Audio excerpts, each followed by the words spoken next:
Hey guys, good morning. It is a Monday, start of a new week, and this is a little video with some good tips on location hunting. I keep seeing on our groups on Facebook that people are having a hard time with locations. As you know, we are building our own ATM route. As of yesterday, we have got 17 in ink that are contracted. We have 12 out. We've got 5 more to go out here in the next couple of weeks. I got so lucky yesterday I ran out of equipment. I had 2 in the shop, which I like to always keep 2, and now I'm short 3, so I just ordered some more equipment ATM wise. So let me tell you about Sundays. Sunday is a day people rest, they do yard work, they go to church, hang with families.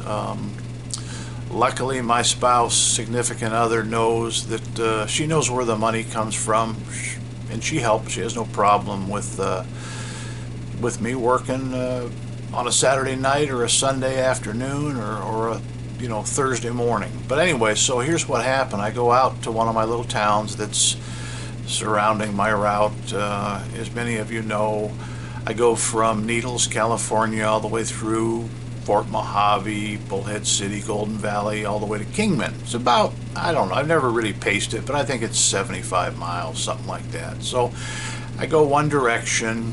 I did a little bit of servicing, checked on some of our charity gumball machines, topped those off, and I had to wait about an hour and 20 minutes for one of the businesses to open. They don't open till noon. It's a restaurant. So beforehand, I stopped at a little liquor store that was on the main street. And this was small. I don't think this place was 600 square feet. But it was in and amongst a ton of weekly hotels, right on the main street. Not a bad area, just a lot of probably transient people that lived in these weeklies. So anyways, this place was packed. There wasn't a square inch in this place. I mean, if there was a little spot on the counter, there was a liquor bottle or a Boost energy drink or something there. But anyways, so I talked to the clerk. She said, "Oh, the boss is up at the other store." I said, "Oh, okay, where's that?" So she told me, well, it was a big place. It was actually a market. So I go up there, no ATM.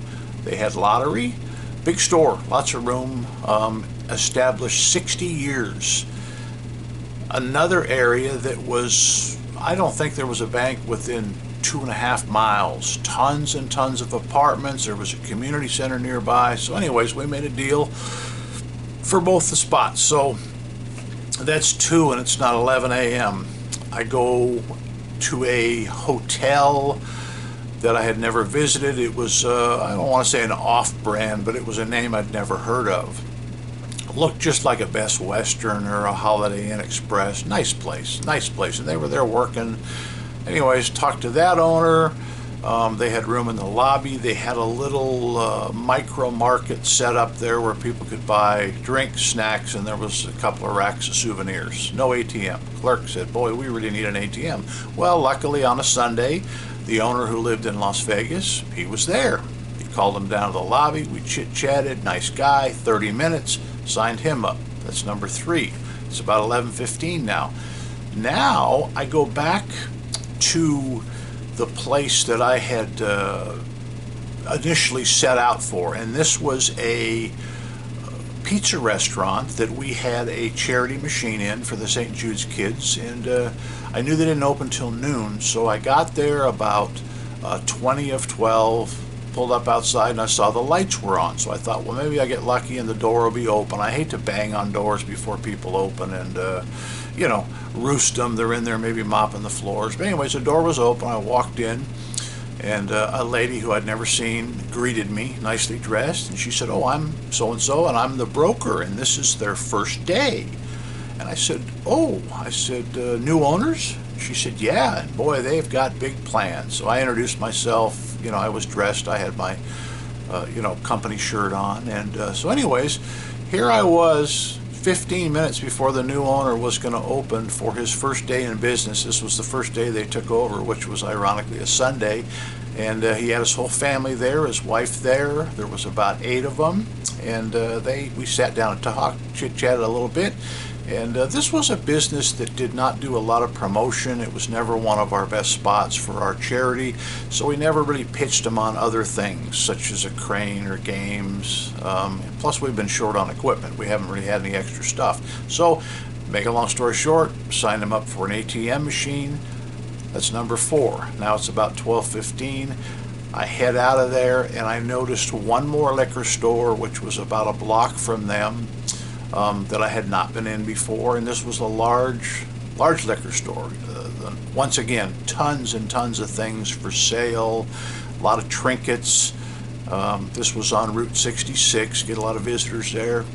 Went in and talked to that liquor store, and there was an ATM, but it was dark. He said, that guy hasn't been here in 3 months. He said, I don't know what to do. Well, the problem is it was bolted to the floor, because I checked. I gave it a little rock, and I said, well, it's bolted down. I said, I don't want to hack into somebody else's machine. I said, although I can do it, but I said, legally, we need to get a hold of the owner. So he said, well, I don't want to have it there anyways. He said, I'm going to put it over here closer to the counter. So anyways, make a long story short, chit-chatted with him a little bit. Number 5. It's not 1 o'clock yet. So anyways, what I'm getting at here is this was a Sunday. I caught all the owners in, and they were all working. In other words, these are not 9 to 5 people. And a lot of the people told me that, you can call me anytime. I'm a 24/7 guy. Here's my cell phone. Don't hesitate. So the fact of the story is, way back when, a friend of mine owned a distributorship, and he told me, he said, Doug, and this is a long time ago, this is 25 years ago, he said, Doug, he said, never go up to the front when you're cold calling a business. Now, this is when I was heavily in the full line vending business, and we made no less than, if I didn't make 6 cold calls a day, 5 days a week, I didn't feel fulfilled. So he said, you always go in the back door. Go in where FedEx goes in and UPS, and they make their deliveries. He said, because the clerk up front will never let you through. So, make a long story short, I started going in the back doors, and he said, then find the guy sweeping. He said, you know why? That's probably the owner, because nobody else will sweep. They won't empty the trash. They won't clean the restrooms.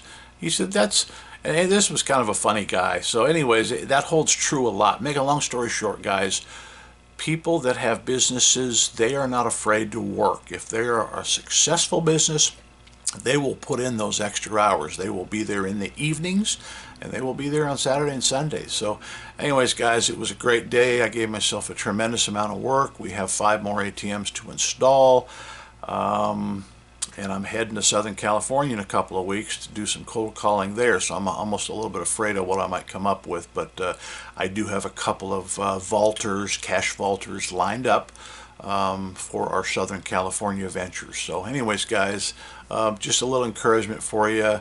Don't give up. This is not a hard business. You got to be sharp, though, and you got to think outside the box. So I appreciate you guys watching, and I certainly appreciate your support. Doug at Doug's World Tour, Tri-State ATMs, and I'm out.